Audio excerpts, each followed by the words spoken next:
క్రీస్తునందు ప్రియమైన దేవుని బిడ్డలారా, యేసుక్రీస్తు నామములో మీకు వందనములు తెలియజేస్తూ ఉన్నాను. కడబూర అను మా ప్రత్యేక కార్యక్రమానికి మిమ్మలను ప్రేమతో ఆహ్వానించుచున్నాము. ఈ కడబూర కార్యక్రమము ద్వారా అద్దంకి రంజిత్ ఓఫీర్ అబద్ధ బోధలపై పోరాటాన్ని ప్రారంభించుచున్నాము. దానిలో భాగంగా ప్రప్రథమంగా రంజిత్ ఓఫీర్ వ్రాసిన యుగాంతం అనే గ్రంథంపై పోరాటాన్ని ప్రారంభిస్తున్నాం. యుగాంతంలో రంజిత్ ఓఫీర్ వ్రాసినదంతా సత్యమేనా? యుగాంతం గ్రంథంలో రంజిత్ ఓఫీర్ వ్రాసిందంతా దేవుడు బయలుపరిచిందేనా? యుగాంతం గ్రంథం అంతా దేవుని లేఖనానుసారమైనదేనా? సంఘము శ్రమల కాలంలో ఉంటుందా? సంఘము శ్రమల కాలానికి ముందే ఎత్తబడుతుందా? ఇత్యాది అనేకమైన అంశాలను ఈ కార్యక్రమం ద్వారా మీకు తెలియజేయాలని నేను ఎంతో ఆశపడుచు ఉన్నాను. కాబట్టి సత్యాన్వేషకులు, విఘ్నులు, సత్యప్రేమికులందరూ ఈ కార్యక్రమాన్ని చూడండి, అనేక మందికి తెలియజేయండి. అదేవిధముగా ఎవరైతే రంజిత్ ఓఫీర్ని దేవుని కంటే ఎక్కువగా ప్రేమిస్తున్నారో, పౌలు కంటే ఎక్కువగా గణపరుస్తున్నారో, గుడ్డిగా రంజిత్ ఓఫీర్ నమ్ముతున్నారో అటు వారు దయచేసి ఈ కార్యక్రమాన్ని చూడవద్దని మీకు మనవి చేయుచున్నాను. సత్యాసక్తి కలిగి దేవుని వాక్యాన్ని పరీక్షించి, రంజిత్ ఓఫీర్ బోధను పరీక్షించి ఆయన నిజమైన ప్రవక్త లేక అబద్ధ ప్రవక్త, ఆయన రాసిన గ్రంథాలు సత్యమేనా కాదా అనే విషయాలు తెలుసుకోవాలని ఆసక్తి కలిగిన వారు మాత్రమే ఈ కార్యక్రమాన్ని చివరి వరకు చూడండి. రానున్న దినాలలో ఈ కడబూర అనే ప్రత్యేక కార్యక్రమం ద్వారా అనేకమైన అంశాలను మీ ముందుకు తీసుకొని వస్తాం. దయతో దీని కొరకు మీరు ప్రత్యేకంగా ప్రార్థించవలసిందిగా మనవి చేయుచున్నాను. రండి ప్రియమైన దేవుని బిడ్డలారా, దేవుని వాక్యము లోపలికి వెళ్ళి మనం దేవుని వాక్యాన్ని పరిశీలన చేద్దాం. అపోస్తలుడైన పౌలు దెస్సలోనికలకు రాసిన 2వ పత్రిక 2వ అధ్యాయము 3వ వచనము 4వ వచనము చదువుకుందాం. మొదట భ్రష్టత్వము సంభవించి నాశన పాత్రుడగు పాప పురుషుడు బయలుపడితేనే గాని ఆ దినము రాదు. ఏది దేవుడనబడునో, ఏది పూజింపబడునో దానినంతటినీ ఎదురించుచు, దానికంతటికీ పైగా వాడు తన్ను తానే హెచ్చించుకొనుచు, తాను దేవుడనని తన్ను కనబరుచుకొనుచు దేవుని ఆలయములో కూర్చుండును గనుక ఏ విధముగానైనను ఎవడను మిమ్మును మోసపరచనీయకుడి. ప్రియమైన దేవుని బిడ్డలారా, ఈ వాక్యము ఆధారముగా చేసుకొని రంజిత్ ఓఫీర్ క్రీస్తు సంఘము శ్రమల కాలంలో ఉంటుంది అనగా అబద్ధ క్రీస్తు పరిపాలనలో మొదటి 3.5 సంవత్సరాలు సంఘము నిశ్చయముగా ఈ భూమి మీదే శ్రమల కాలంలో ఉంటుంది అని యుగాంతం గ్రంథంలో రంజిత్ ఓఫీర్ వ్రాయటం జరిగింది. రంజిత్ ఓఫీర్ వ్రాసిన దాంట్లో సత్యం ఎంత ఉందో మనం ఇప్పుడు పరిశీలన చేద్దాం, సత్యాన్ని గ్రహిద్దాం. చదువుబడిన లేఖన భాగంలో మొదట భ్రష్టత్వము సంభవించి నాశన పాత్రుడగు పాప పురుషుడు బయలుపడితేనే గాని ఆ దినము రాదు అని అపోస్తలుడైన పౌలు తెలియజేస్తూ ఉన్నాడు. ఆ దినము అనగా ఏ దినము? మొదటి వచనములో ప్రభువు దినము అని పౌలు గారు తెలియజేస్తూ ఉన్నారు. ప్రభువు దినము అనగా ఏమి? ప్రభువు దినము అంటే సంఘము ఎత్తబడటమేనా? ప్రభువు దినము అంటే సంఘం ఎత్తబడటమే అని రంజిత్ ఓఫీర్ యుగాంతం గ్రంథంలో పేజీ నంబర్ 178, 179 పేజీలలో వ్రాయటం జరిగింది. ప్రభు దినం అనగా సంఘం ఎత్తబడటమే అయితే రంజిత్ ఓఫీర్ చెప్పినట్లు సంఘము ఖచ్చితంగా శ్రమల కాలంలో ఉంటుంది. ప్రభు దినము అంటే సంఘం ఎత్తబడటం కానట్లయితే నిశ్చయంగా ఖచ్చితంగా సంఘము 7 ఏండ్ల శ్రమల కాలంలో ఉండదు. 7 ఏండ్ల శ్రమల కాలానికి ముందే ఎత్తబడుతుందని ఈ సందర్భంగా మీకు తెలియజేస్తూ ఉన్నాను. కాబట్టి ప్రియమైన దేవుని బిడ్డలారా, సంఘము శ్రమల కాలంలో ఉంటుందా లేక శ్రమల కాలానికి ముందే ఎత్తబడుతుందా అన్న విషయం మనకు తెలియాలంటే అసలు ముందు ప్రభు దినం అంటే ఏమిటో తెలియాలి. అపోస్తలుడైన పౌలు ఇక్కడ దేవుని వాక్యములో సెలవిస్తున్నట్లు ప్రభు దినము అనగా ఇక్కడ పౌలు భక్తుడు ఏ విషయం గురించి మాట్లాడుతున్నాడో మనం తెలుసుకోవాలి. రండి ప్రియమైన దేవుని బిడ్డలారా, ప్రభు దినం అంటే ఏమిటో మనం ఆలోచన చేద్దాం. దేవుని వాక్య సహాయంతో మనం పరిశీలన చేద్దాం. ప్రభు దినం అంటే సంఘం ఎత్తబడటమే అని రంజిత్ ఓఫీర్ యుగాంతంలో రాయటం జరిగింది. అనగా అబద్ధ క్రీస్తు వచ్చి మొదటి 3.5 సంవత్సరాలు పరిపాలించి తదుపరి తానే దేవుడని చెప్పుకొనుచు దేవుని ఆలయంలో కూర్చుంటాడు కనుక అప్పటిదాకా సంఘము ఎత్తబడదు, అప్పటిదాకా కడబోరం రోగదు, అప్పటిదాకా మొదటి పునరుద్ధానము జరగదు అని ఓఫీర్ యుగాంతం గ్రంథంలో రాయటం జరిగింది. ఆయన వ్రాసిన దాంట్లో వాస్తవం ఎంత, సత్యం ఎంత మనము పరిశీలన చేద్దాం. ప్రియమైన దేవుని బిడ్డలారా, ప్రభు దినము అంటే రంజిత్ ఓఫీర్ ఒక నిర్వచనాన్ని ఒక ప్రసంగంలో చేయటం జరిగింది. ఆ ప్రసంగాన్ని మీరు ఇప్పుడు వినండి. ప్రభువు దినము, దేవుని దినము, యెహోవా దినం అని చెప్పబడింది ఒక ప్రత్యేకమైన కాలఘట్టము. అందులో కొన్ని శతాబ్దాలు, ఒక సహస్రాబ్దము కంటే ఎక్కువ కాలం ఇమిడి ఉన్నది.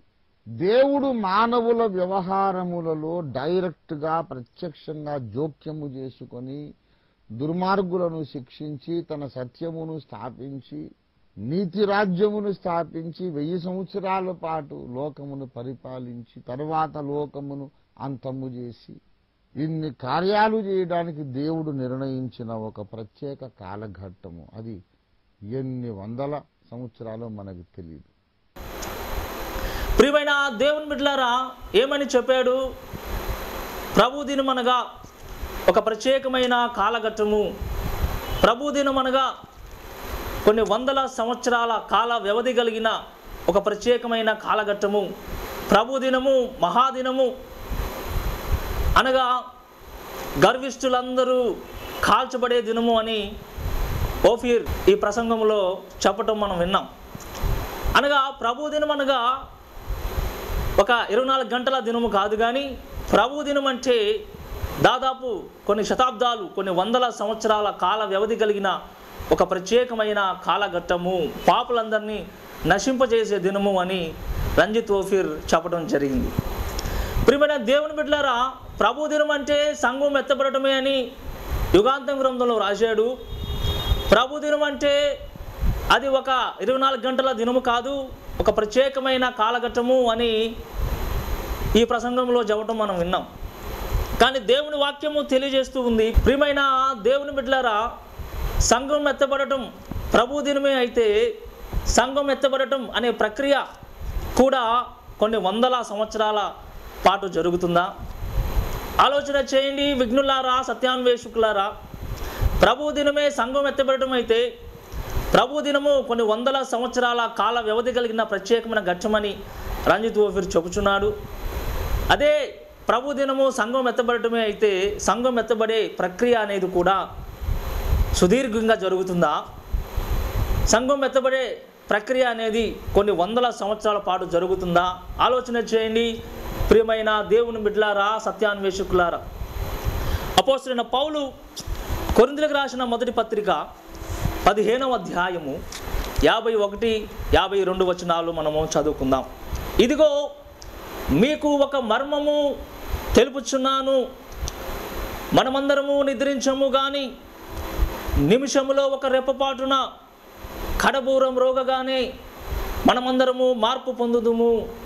బూరం రోగును, అప్పుడు మృతులు అక్షయులుగా లేపబడుదురు, మనము మార్పు పొందుదుము. ప్రియమైన దేవుని బిడ్డలారా, అపోస్తలుడైన పౌలు ఇక్కడ సంఘము ఎత్తబడట గురించి మాట్లాడుతూ ఉన్నాడు. మృతులు అక్షయులుగా లేపబడటము, సజీవులు మార్పు చెందటము అనే ప్రక్రియను గురించి మాట్లాడుతూ ఉన్నాడు. ఈ సంఘము ఎత్తబడుట అనే ప్రక్రియ నిమిషంలో ఒక రెప్పపాటున జరుగుతుంది అని పౌలు తెలియజేస్తున్నాడు. మరి రంజిత్ ఓఫీర్ ప్రభు దినం అంటే ఏం చెప్పాడు? కొన్ని వందల సంవత్సరాల పాటు కలిగిన ఒక ప్రత్యేకమైన కాలఘట్టము అన్నాడు. అనగా సంఘం ఎత్తబడటం అనేది నిమిషంలో రెప్పపాటున జరిగే సంఘటన. ప్రభు దినం అనేది ఒక ప్రత్యేకమైన సుదీర్ఘమైన కాల వ్యవధిని సూచించే కాలఘట్టము అని రంజిత్ ఓఫీర్ తెలియజేస్తున్నారు. ఈ రెండు విషయాలను మీరు ఆలోచన చేయండి జాగ్రత్తగా, సత్యం మీకు అర్థమవుతుంది. ప్రియమైన దేవుని బిడ్డలారా, సంఘము ఎత్తబడుట అనేది వేరు, ప్రభు దినము అనగా వేరు. ఈ రెండు వేరు వేరు సంఘటనలు. ప్రియమైన దేవుని బిడ్డలారా, ఇంతకీ ప్రభు దినం అంటే ఏమిటి? ప్రభు దినం అంటే ఏమిటో పరిశుద్ధ గ్రంథంలో నుంచి కొన్ని లేఖనాల సహాయంతో మనం తెలుసుకుందాం రండి. యోవేలు గ్రంథము 2వ అధ్యాయము 1వ వచనము. సియోను కొండ మీద బాకా ఊదుడి, నా పరిశుద్ధ పర్వతము మీద హెచ్చరిక నాదము చేయుడి. యెహోవా దినము వచ్చుచున్నదనియు అది సమీపమాయననియు దేశ నివాసులందరూ వణుకుదురుగాక. ఇక్కడ యెహోవా దినము, the day of the lord అని వ్రాయబడి ఉన్నది. ప్రియమైన దేవుని బిడ్డలారా, ప్రభు దినము, యెహోవా దినము, మహాదినము, ఉగ్రత దినము అనగా అన్నీ కూడా ఒకటే. The day of the lord అని ఇంగ్లీష్ బైబిల్లో వ్రాయబడి ఉన్నది. ఇంతకీ ఇక్కడ యెహోవా దినము అనగా ఏమిటి, లేక ప్రభు దినము అనగా ఏమిటి? ఆ యెహోవా దినము వచ్చుచున్న దాన్ని బట్టి దేశ నివాసులందరూ వణుకుతారంట. ఎందుకు వణుకుతారు? యోవేలు గ్రంథము 2వ అధ్యాయము 2వ వచనము. ఆ దినము అంధకారమయముగా ఉండును, మహాంధకారము కమ్మును. అదే విధముగా యోవేలు గ్రంథము 2వ అధ్యాయము 11వ వచనము కూడా చదువుకుందాం. యెహోవా దినము బహుభయంకరము, దానికి తాళగలవాడెవడు? ప్రియమైన దేవుని బిడ్డలారా, చదవబడిన లేఖన భాగములు యోవేలు గ్రంథము 2వ అధ్యాయము 1-2 వచనాలు మరియు 11వ వచనములో యెహోవా దినము లేక ప్రభువు దినము అంటే ఏమిటో ఇక్కడ వ్రాయబడి ఉన్నది. యెహోవా దినము అనగా అది భయంకరమైన దినము, అంధకారంగా ఉంటుంది, మహా అంధకారము కమ్ముకుంటుంది, దానికి తాళగలవాడు ఎవడు అని ఈ లేఖన భాగములో వ్రాయబడి ఉన్నది. ఇక్కడ యెహోవా దినము అనగా సంఘము ఎత్తబడుట అని వ్రాయబడలేదు, మీరు గమనించవలసిందిగా తెలియజేస్తూ ఉన్నాను. ఇక్కడ సంఘము గురించి కానీ, సంఘము ఎత్తబడుట గురించి కానీ, మృతుల పునరుద్ధానం గురించి కానీ, సజీవులు మార్పు పొందుట అనే ప్రక్రియ గురించి కానీ ఏమాత్రం ఇక్కడ వ్రాయబడలేదు. అదే విధముగా మరొక మాటను మనము గమనిద్దాం. యెషయా గ్రంథము 13వ అధ్యాయము 9వ వచనము. యెహోవా దినము వచ్చుచున్నది, దేశమును పాడు చేయుటకును, పాపులను బొత్తిగా దానిలో ఉండకుండా నశింప చేయుటకును, క్రూరమైన ఉగ్రతతోనూ ప్రచండమైన కోపముతోనూ అది వచ్చును. ఇక్కడ కూడా యెహోవా దినము అని వ్రాయబడి ఉంది. ప్రియమైన దేవుని బిడ్డలారా, the day of the lord. ఇక్కడ యెహోవా దినము అనగా పాపులను నశింప చేసే దినమని వ్రాయబడి ఉన్నది. యెహోవా దినము క్రూరమైన ఉగ్రతతో ప్రచండమైన కోపముతో వస్తుందని వ్రాయబడిందే కానీ ఇక్కడ యెహోవా దినము అంటే సంఘము ఎత్తబడుట అని వ్రాయబడలేదు. గమనించవలసిందిగా మీకు తెలియజేస్తూ ఉన్నాను. అదే విధముగా జకర్యా గ్రంథము 14వ అధ్యాయము 1వ వచనము చదువుకుందాం. ఇదిగో యెహోవా దినము వచ్చుచున్నది. అదే జకర్యా గ్రంథము 14వ అధ్యాయము 4వ వచనము కూడా చదువుకుందాం.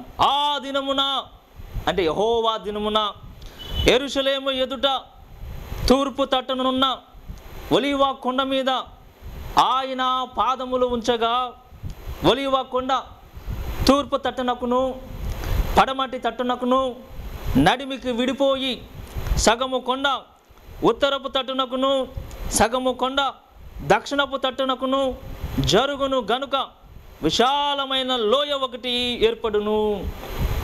ఇక్కడ కూడా యెహోవా దినము, the day of the lord గురించి వ్రాయబడి ఉన్నది.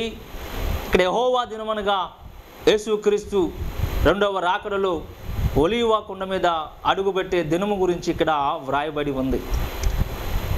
అంతేగాని సంఘము ఎత్తబడుట గురించి ఇక్కడ వ్రాయబడలేదు. క్రీస్తునందున్న మృతులు అక్షయులుగా లేపబడటం, క్రీస్తునందున్న సజీవులు మార్పు పొందటం, సంఘము ఎత్తబడటం అనే ప్రక్రియ గురించి ఇక్కడ ఏమాత్రము వ్రాయబడలేదు. అదే విధముగా ప్రియమైన దేవుని బిడ్డలారా, మలాకీ గ్రంథము 4వ అధ్యాయము 1వ వచనము కూడా చదువుకుందాం. ఏలయనగా నియమింపబడిన దినము వచ్చుచున్నది, కొలిమి కాలునట్లు అది కాలును, గర్విష్ఠులందరూ దుర్మార్గులందరూ కొయ్యకాలు వలె ఉందురు, వారిలో ఒకనికి వేరైనను చిగురైనను లేకుండా రాబో దినము అందరినీ కాల్చివేయును. ఇక్కడ కూడా యెహోవా దినము గురించి వ్రాయబడి ఉన్నది. ప్రియమైన దేవుని బిడ్డలారా, దుర్మార్గులందరూ గర్విష్ఠులందరినీ కాల్చివేసే దినము యెహోవా దినము, the day of the lord. ఇక్కడ కూడా సంఘము గురించి కానీ సంఘము ఎత్తబడుట గురించి కానీ వ్రాయబడలేదు. అదే విధముగా అపోస్తుల కార్యాలు 2వ అధ్యాయము 20వ వచనము కూడా చదువుకుందాం. ప్రభువు ప్రత్యక్షమగు ఆ మహాదినము రాకమునుపు సూర్యుడు చీకటిగాను చంద్రుడు రక్తముగాను మారుదురు. ఇక్కడ మహాదినము, ద గ్రేట్ డే అని వ్రాయబడి ఉన్నది. మహాదినమన్నా యెహోవా దినమన్నా ప్రభు దినమన్నా ఒకటే. అయితే మహాదినం అంటే ఇక్కడ ఏమని వ్రాయబడి ఉన్నదంటే సూర్యుడు చీకటిగా చంద్రుడు ఎరుపుగా మారిపోయే దినము అని చెప్పబడిందే కానీ సంఘము ఎత్తబడుట అనే విషయము ఇక్కడ వ్రాయబడలేదు. కాబట్టి ప్రియమైన దేవుని బిడ్డలారా, ఇప్పటి వరకు చదివిన లేఖన భాగములలో ప్రభు దినము, the day of the Lord అంటే దేవుని ఉగ్రత, దేవుని ప్రచండమైన కోపము, పాపులు దుర్మార్గులు గర్విష్ఠులందరినీ కాల్చివేసే దినము అని మాత్రమే వ్రాయబడి ఉన్నది కానీ సంఘము ఎత్తబడుట అని వ్రాయబడలేదు. అయితే రంజిత్ ఓఫీర్ ప్రభు దినము అంటే సంఘము ఎత్తబడటమే, the day of the Lord అంటే రాప్చర్, సంఘము ఎత్తబడటమే అని యుగాంత గ్రంథంలో వ్రాసి దారుణంగా దారి తప్పాడని మీ అందరికీ తెలియజేస్తూ ఉన్నాను. అదే విధముగా మీకు మరొక విషయాన్ని కూడా చూపించాలని ఆశపడుచు ఉన్నాను. ఇప్పటి వరకు మనం బైబిల్ గ్రంథంలో నుంచి కొన్ని లేఖనాల సహాయంతో ప్రభు దినం అంటే ఏమిటో చూసాం. నా దగ్గర తెలుగు బైబిల్ నిఘంటువు అనే ఒక గ్రంథము ఉన్నది. ప్రియమైన దేవుని బిడ్డలారా, ఆ గ్రంథంలో ప్రభు దినం అంటే ఏమిటో ఆ నిర్వచనాన్ని చదువుతున్నాను. దాన్ని మీరు స్క్రీన్ మీద చూడండి. ప్రభు దినము, డే ఆఫ్ ది లార్డ్, దేవుడు చురుకుగా జోక్యం చేసుకొని పాపాన్ని శిక్షించే సమయముగా పాత నిబంధనలో ఈ పదాన్ని ఉపయోగించారు. ఇది శత్రువుల దాడి రూపంలో రావచ్చు, లేక ప్రకృతి వైపరీత్యాల రూపంలో రావచ్చు. ప్రభు దినం అంటే ఇశ్రాయేలు దేశం అన్ని దేశాలకు తలమానికమయ్యే కాలమన్న అభిప్రాయం బాగా ప్రసిద్ధి చెందింది. అయితే అది ఇశ్రాయేలుకు తీర్పు దినముగా భావించాలని ప్రవక్తలు వివరించారు. కృత నిబంధనలో ఇది క్రీస్తు 2వ రాకడను సూచిస్తున్నది. ఇది అకస్మాత్తుగా వస్తుందని, అయితే ముందుగా సూచనలు గుర్తులు సంభవిస్తాయని రాసి ఉన్నది. ప్రియమైన దేవుని బిడ్డలారా, తెలుగు బైబిల్ నిఘంటువు పేజీ నంబర్ 286లో ప్రభు దినం అంటే నిర్వచనం ఏముందో మీరు చూశారు. ప్రభు దినం అనగా the day of the lord అనగా పాపాన్ని దేవుడు శిక్షించే సమయముగా ఈ పదాన్ని భక్తులు ఉపయోగించినట్లు, ప్రవక్తలు ఉపయోగించినట్లు ఈ తెలుగు బైబిల్ నిఘంటువులో వ్రాయబడి ఉన్నది. ఇశ్రాయేలుకు తీర్పు దినం అని వ్రాయబడి ఉన్నది. ప్రభు దినం అకస్మాత్తుగా వస్తుంది, అయితే అది వచ్చే ముందు కొన్ని సూచనలు కొన్ని గుర్తులు సంభవిస్తాయని ఈ తెలుగు నిఘంటువులో వ్రాయబడి ఉన్నది. ప్రియమైన దేవుని బిడ్డలారా, కాబట్టి ప్రియమైన దేవుని బిడ్డలారా, దీని ప్రకారం చూసిన ప్రభు దినం అంటే సంఘము ఎత్తబడుట అని ఇక్కడ వ్రాయబడలేదు. మీరు కూడా ఆలోచన చేయండి. మీకు లభ్యమయ్యే అనేకమైన మంచి పరిశుద్ధాత్మ ప్రేరేపితమై భక్తులు రాసిన గ్రంథాల్లో చూడండి, నెట్లో సెర్చ్ చేయండి. The day of the Lord, ప్రభు దినం అంటే ఏమిటో పరిశీలన చేయండి, పరిశోధించండి. ప్రభు దినం అంటే సంఘం ఎత్తబడటమే అని ఎక్కడా కూడా వ్రాసి ఉండలేదు. ప్రియమైన దేవుని బిడ్డలారా, ప్రియమైన దేవుని బిడ్డలారా, రంజిత్ ఓఫీర్ మాత్రమే ప్రభు దినము, the day of the Lord అంటే సంఘం ఎత్తబడటం అని యుగాంత గ్రంథంలో రాసి దారుణంగా దారి తప్పాడని మీకు సెలవిస్తూ ఉన్నాను. తద్వారా సంఘము మహాశ్రమల కాలంలో ఉంటుంది, అబద్ధ క్రీస్తు పరిపాలనలో ఈ భూమి మీద ఉంటుందని ఒక దారుణమైన అబద్ధ బోధను యుగాంతం గ్రంథంలో రాసి క్రైస్తవ సమాజంలోకి పంపిణీ చేయడం జరిగింది.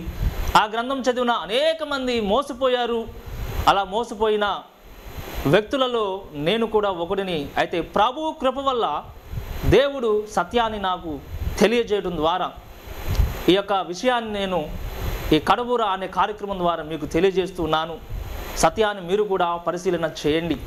మీకు లభ్యమయ్యే గ్రంథాల ద్వారా కానివ్వండి, నెట్లో కానివ్వండి, ఏ విధముగానైనా సరే ప్రభు దినం అంటే ఏమిటో ఆలోచన చేయండి. అయితే కొంతమంది మూర్ఖులు గురుడిగా ఓఫీర్ని వెంబడించేవారు ఓఫీర్ ఏది చెబితే అదేనే. వారు ఇంకా ఏమి పరిశోధించరు, ఏమి చదవరు. యుగాంతం గ్రంథంలో ఏది రాస్తే అదే సత్యము, రంజిత్ ఓఫీర్ ఏది చెబితే అదే సత్యము. కానీ వారు గుడ్డిగా వెంబడిస్తున్నారు, కానీ వాక్యాన్ని పరీక్షించటం లేదు, వాక్యాన్ని పరిశోధించటం లేదని ఈ సందర్భంగా తెలియజేస్తున్నారు. అటు వారు దారుణమైన అబద్ధములో, మోసములో, భ్రష్టత్వంలో ఉన్నారని నేను చాలా విచారంతో మీకు తెలియజేస్తూ ఉన్నాను.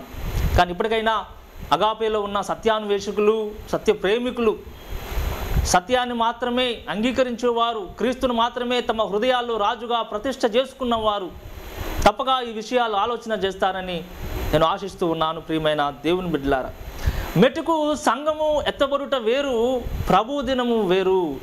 సంఘము ఎత్తబడుట అనున్నది ఒక నిమిషంలో రెప్పపాటున జరిగే సంగతి. ఆ నిమిషంలో రెప్పపాటున జరిగే సంఘటనలో క్రీస్తునందున్న భక్తులు మొదట లెగుస్తారు. ఆ తదుపరి క్రీస్తునందున్న సజీవులు ఉన్నపాటునే మార్పు చెంది మహిమదేహాలతో మధ్యాకాశానికి వెళ్ళిపోతారు. దీనిని సంఘం ఎత్తబడుట అని అపోస్తలుడైన పౌలు మొదటి దెస్సలోనికలకు రాసిన పత్రిక 4వ అధ్యాయం 16వ వచనంలో చెప్పడం జరిగింది. అదేవిధముగా కొరింథీయులకు రాసిన మొదటి పత్రిక 15వ అధ్యాయము 51, 52 వచనాలలో చెప్పడం జరిగింది.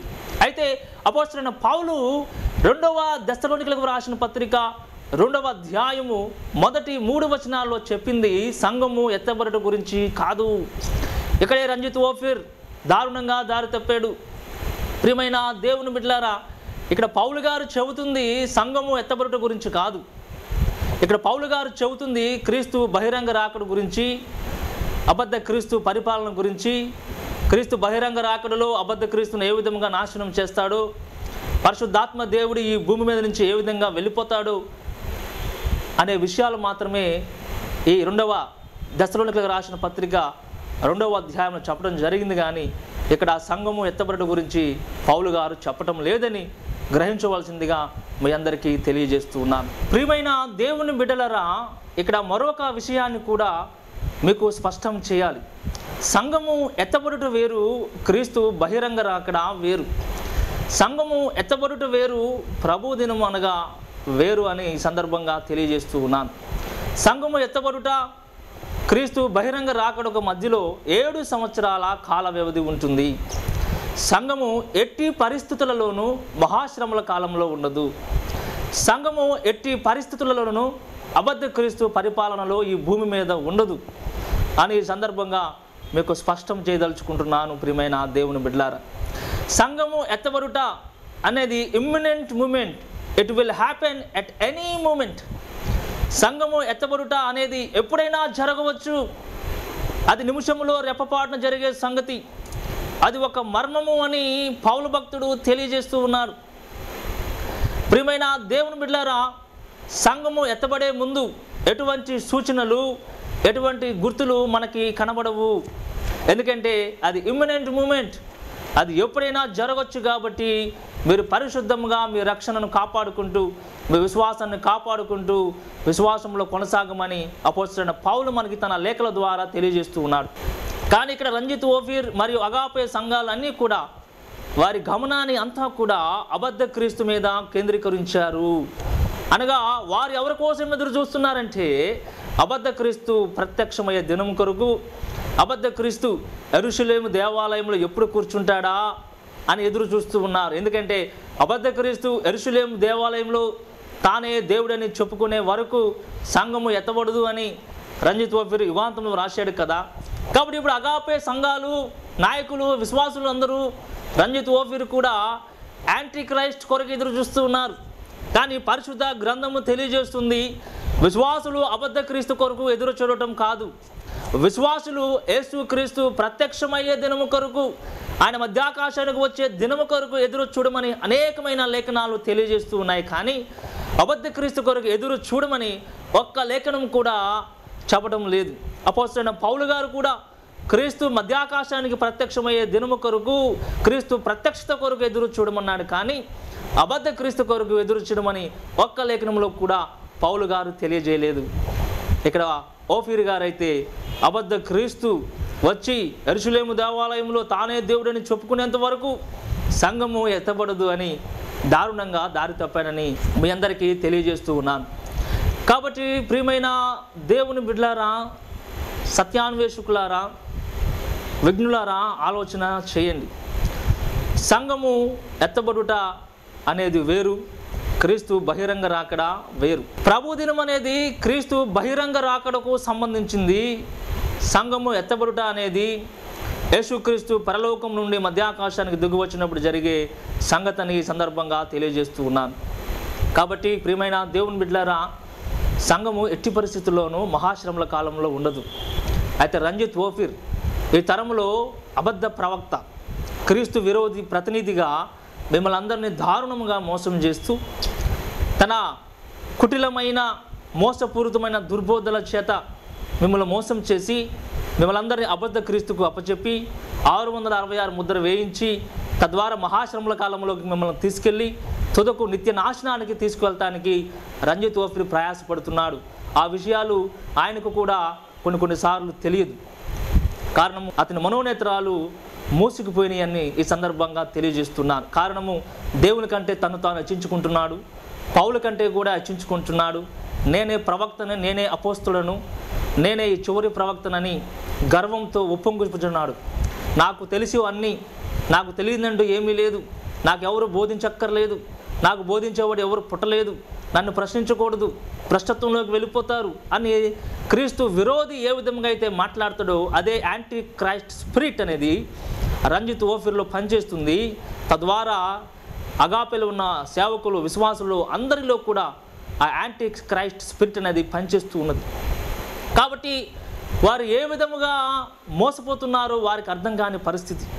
ఎప్పటికైనా కళ్ళు తెరిచి ఆలోచన చేయమని మీ అందరికీ నేను తెలియజేస్తున్నాను. ప్రియమైన దేవుని బిడ్డలారా, ఇక్కడ పౌలు గారు తెలియజేస్తున్న ప్రభు దినము సంఘము ఎత్తబడుట కాదు. ఇది సంఘము ఎత్తబడుట గురించిన విషయాలు కాదు. ఇక్కడ క్రీస్తు బహిరంగ రాకడకు సంబంధించి మహాశ్రమల కాలం సంబంధించిన విషయాలు మాత్రమే పౌలు గారు తెలియజేస్తున్నారని ఆలోచన చేయండి.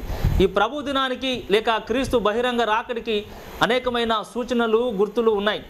ఇక్కడ ప్రభు దినం అంటే నేను చెప్పే నిర్వచనము, బైబిల్ వాక్యానుసారం నిర్వచనం ఏమిటంటే, ప్రభు దినం అనగా క్రీస్తు బహిరంగ రాకడ నుండి అర్ముగిద్దం యుద్ధము, వయేండ్ల పరిపాలన, ఆ తదుపరి గోగు మాగోగు యుద్ధము, ఆ తదుపరి ఆకాశమును భూమిని అగ్నితో దహించి వేయట, ఈ మొత్తము సంఘటనలను కలిసే ప్రభు దినం అంటారు. ప్రభు దినం అనగా ఒక ప్రత్యేకమైన కాలఘట్టమే. కానీ ప్రభు దినం అంటే సంఘం ఎత్తబడుట కాదు. ప్రభు దినం అనగా రక్షణ పొందని యూదులపై, రక్షణ పొందని అన్య జనులపై దేవుని ఉగ్రత, దేవుని తీర్పు, దేవుని కోపము బయలుపడుట అని లేఖనాలు తెలియజేస్తూ ఉన్నాయి. అయితే సంఘము ఎత్తబడుట అనేది శుభప్రదమైన నిరీక్షణ అన్నాడు పౌలు భక్తుడు. సంఘము ఎత్తబడుట అనేది ఒక ఆదరణ కాగా సదాకాలము మనం ప్రభువుతో ఉంటామని ఒక గొప్ప సందేశాన్ని పౌలు భక్తుడు సంఘానికి అందిస్తున్నాడు. ఆ విశ్వాసంతో మనం ఉందాం. సంఘము ఎత్తబడుట అనేది ఎప్పుడు జరుగుతుందో ఎవరికి తెలియదు కనుక, కాబట్టి ఈలోపే సంఘం ఎత్తబడితే నీ పరిస్థితి ఏమిటి, నా పరిస్థితి ఏమిటి, మన విశ్వాసం ఏంటి, మన పరిశుద్ధత ఏమిటి అని మనం ఆలోచన చేసుకొని మన రక్షణను కాపాడుకుందాం, మన విశ్వాసాన్ని కాపాడుకుందాం. రండి మనమందరం కూడా ప్రార్థన చేసుకుందాం. ప్రేమ కలిగిన మహాపరిశుద్ధ తండ్రి, నీ పరిశుద్ధ బంగారు పాదములకు స్తుతులు, స్తోత్రములు చెల్లిస్తున్నాం. ఇప్పటి వరకు ప్రభు దినం అనగా ఏమిటో అనేక విషయాలు బైబిల్ గ్రంథంలో లేఖనముల ద్వారా మీరు మాట్లాడినందుకు వందనాలు చెల్లిస్తున్నాం. ప్రభు దినం అనగా సంఘము ఎత్తబడుట కాదు అని మీరు తెలియజేశారు ప్రభువా. అయితే ఈ తరంలో రంజిత్ ఓఫీర్ ప్రభు దినం అంటే సంఘం ఎత్తబడుటే, కాబట్టి ఖచ్చితంగా సంఘము శ్రమల కాలంలో ఉంటుంది అని లేఖన వ్యతిరేకమైన గ్రంథము, లేఖన వ్యతిరేకమైన బోధ ఇదిగో ఈ క్రైస్తవ సంఘాల్లోకి తీసుకుని రావటం జరిగింది నాయన. ప్రజలు అనేక మంది మోసపోవచ్చున్నారు. నీ బిడ్డలు ప్రభువా, నువ్వు ప్రేమించిన విశ్వాసులు అనేక మంది అబద్ధ బోధలో ఉండి నిత్య నాశనానికి వెళ్ళే ప్రమాదంలో ఉన్నారు. దయతో అటు వారిని కరుణించండి, ప్రేమించండి. ఇదిగో ప్రభువా, ఈ కార్యక్రమము ద్వారా అనేక మంది మనోనేత్రాలు వెలిగించండి. ప్రతి ఒక్కరిని ప్రత్యేక రీతిగా దీవించండి, ఆశీర్వదించండి. ఈ కడబూర అనే కార్యక్రమాన్ని రానున్న దినాల్లో ఇంకా బలముగా మీరు జరిగించండి. క్రైస్తవ సంఘంలో గొప్ప ఉజ్జీవాన్ని మీరు ఈ కార్యక్రమాల ద్వారా తీసుకువస్తారని మేము నమ్ముచూ విశ్వసిస్తూ అంతవరకు నీ కృపను మాకు దయచేయమని యేసుక్రీస్తు పరిశుద్ధ నామమున స్తుతించి ప్రార్థించి వేడుకొనుచున్నాము తండ్రి. ఆమేన్.